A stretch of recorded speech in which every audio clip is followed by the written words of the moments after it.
여러분 안녕하십니까? 북한 인민에게 보내는 영상 편지입니다.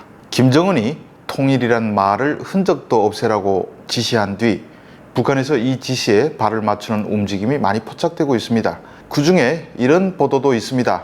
얼마 전에 80세 생일을 맞은 비전향 장기수 리재룡에게 김정은이 생일상을 보냈다는 보도가 나왔습니다. 그런데 북한은 예전에 비전향 장기수를 통일애국투사라고 불렀는데 올해부터는 그냥 애국투사라고 부르더군요.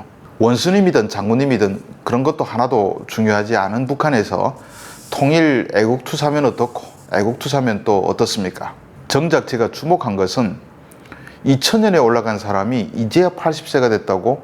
그럼 56세에 올라갔다는 얘기인데 뭐 하던 사람이길래 장기수가 된 것이지 라는 생각이었습니다. 그래서 찾아봤더니 안일세라 간첩 출신이었습니다. 리재룡은 1944년 강원도 양양에서 태어나 1967년 꽁치잡이배에서 어업을 하던 중 의도치 않게 북으로 가게 됐습니다.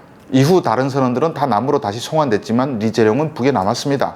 그의 말에 따르면 북에서 6.25 전쟁 때 인민군으로 입대한 형을 만났다고 합니다. 게다가 60일 동안 좋은 데 다 데리고 다니며 구경을 시켜주니 나 같은 뱃놈을 사람으로 취급해주는 이 체제가 참 좋다고 생각해 북에 남기로 했다고 합니다. 충분히 그런 선택을 할 수 있다고 생각합니다. 그런데 북한이 어디 이런 사람을 가만 놔둬서 살게 합니까? 리재룡을 또 난파공작원 훈련을 시켜 써먹으려 한 것입니다. 그래서 3년 동안 훈련받고 1970년 6월 6일 새벽에 공작선을 타고 원산을 출발해 대구로 잔입했는데 19일 만에 그만 체포가 됐습니다. 이후 그는 무기징역을 받았고 한 번 전향도 했지만 다시 북한을 찬양했다는 이유로 다시 추가 기소돼 29년 동안 복역하게 됐습니다. 리재룡처럼 2000년에 북으로 간 비전향 장기수들의 평균 복역 기간은 31년이나 됐습니다. 63명 중에 6명 정도를 빼면 다 난파 간첩 출신이었습니다. 당시 북에서 비전향 장기수들을 보는 시각은 정작 달랐죠. 이들이 그 오랜 세월 지조를 지켜 대단하다고 본 것보다는 아니 감옥에서 어떻게 31년을 살아있을 수 있지? 라는 분위기였습니다.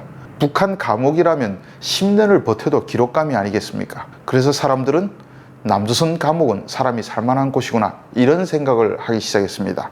그런데 솔직히 말씀드리면 이들이 감옥 생활을 했던 시기의 남조선은 군사정부 시절이라 감옥도 세계적 기준으로 봤을 때 너무 열악해서 국제사회의 강력한 비판을 받아왔습니다. 이인모가 나오는 영화에서처럼 떡봉이들이 나타나 수시로 구타를 한 것도 맞고 0.75평의 비좁은 독방에 처벌로 넣은 것도 맞고 단식 투쟁을 하면 고무 호수를 입에 넣고 강제 급식한 것도 맞습니다.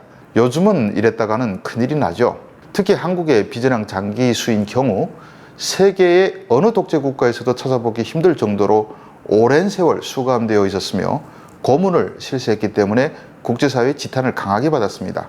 국제사회의 시각에선 사상이 다르다는 이유로 오랜 기간 가혹행위를 하는 것은 인권 유린 그 자체라고 볼 수밖에 없었습니다.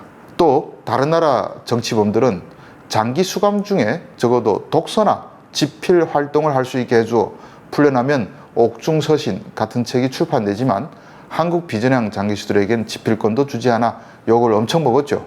그럼에도 그렇게 세계에서 온갖 비난을 다 받았다는 남조선도 간첩을 처형하지 않고 감옥에서 30년을 어쨌든 살아있을 수 있었습니다. 압권은 그들을 다시 북에 다 보냈다는 것입니다. 그땐 북에 납북된 어부들도 많고 북파공작원도 국군포로도 많았지만 그들을 상호성의 원칙에서 돌려받지 않고 일방적으로 보냈습니다. 북으로 가서 그들의 삶은 행복했을까요?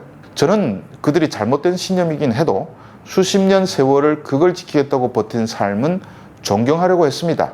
그런데 북에 가서 9개월 만에 지조를 싹 다 버리는 것을 보고 그들을 더 이상 존경하지 않기로 했습니다. 이듬해 기자회견에 우르르 나와 장군님의 위인적 풍모에 온 남녘땅이 열풍을 앓고 있다며 저저마다 누가 거짓말을 잘하나 경쟁이라도 하는 듯 싶었습니다. 누구는 남조선거리에서 장군님 잠바가 유행의 선두를 달린다고 하거나 누구는 장군님의 영상을 가슴에 모시고 사진을 찍지 못하면 좀 시대에 떨어진 모자란 사람으로 취급된다고 하거나 또 누구는 장군님 열풍 때문에 큰 백화점 점원들은 인민군 군복을 입고 돌아다닙니다고 합니다. 그거 전혀 새빨간 거짓말이죠. 상식적으로 봐도 그게 가능하겠습니까? 송환 9개월 만에 양심을 팔아먹는 비전한 장기수들을 보면서 저는 북에서 신념의 화신이라고 추켜세우는 저들의 지조는 저렇게 하찮은 것이었을까? 아니면 저 사람들을 저렇게 변화시킨 북한 체제가 저 정도로 지독한 것일까를 생각해 봤습니다. 아마 둘 다일 겁니다. 그리고 그때 송환된 비전향 장기수들 중에 돈을 갖고 간 사람도 일부 있었습니다. 감옥에서 나와서 돈을 벌 기회는 있었으니까요. 그런데 북한에서 막 환대를 하고 조기 통일상도 주고 하니 어떤 이들은 감격해서 갖고 온 돈을 다 북한 당국에 바쳤다고 합니다. 그들의 환상 속의 북한은 의식주 문제가 해결된 곳이니 달러가 필요 없다고 생각했겠죠. 하지만 정마당에서 물건을 살 돈, 외식을 할 돈은 당에서 주지 않는다는 것을 나중에 알게 됐습니다. 북한도 돈이 있어야 사람 대접을 받는다는 것을 알고 후회도 늦었습니다.